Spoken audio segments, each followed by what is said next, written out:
সিঁথিতে সিঁদুর পরা নিয়ে এবার বিস্ফোরক অভিনেতা ঋষি কৌশিক। বিগত কয়েকদিন ধরেই সোশ্যাল মিডিয়ায় একের পর এক ইঙ্গিতপূর্ণ পোস্ট করে চলেছেন অভিনেতা। এবার তিনি তার সামাজিক মাধ্যমে সিঁথিতে সিঁদুর পরা নিয়ে একটি পোস্ট করলেন, আর তারপরেই তার পোস্টের নিচে উপচে পড়ল কমেন্টের বন্যা। কিছুদিন আগেই নাম না করে স্ত্রী দেবযানীর বিরুদ্ধে বিস্ফোরক মন্তব্য করেছিলেন অভিনেতা, যা দেখে অনেকেই আন্দাজ করেছিলেন অভিনেতার বৈবাহিক সম্পর্ক তলানিতে গিয়ে ঠেকেছে। আর এমন পরিস্থিতিতে মহিলাদের সিঁদুর পরা নিয়ে নিজস্ব যুক্তি ব্যক্ত করেছেন অভিনেতা ঋষি কৌশিক। কি লিখেছেন তিনি?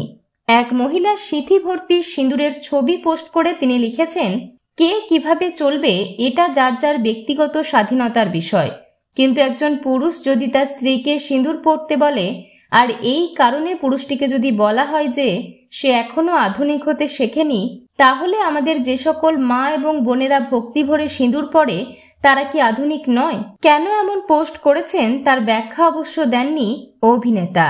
বিনোদন জগতের আরো অন্যান্য খবর নিয়ে ফিরছি, জুড়ে থাকুন আমাদের সঙ্গে।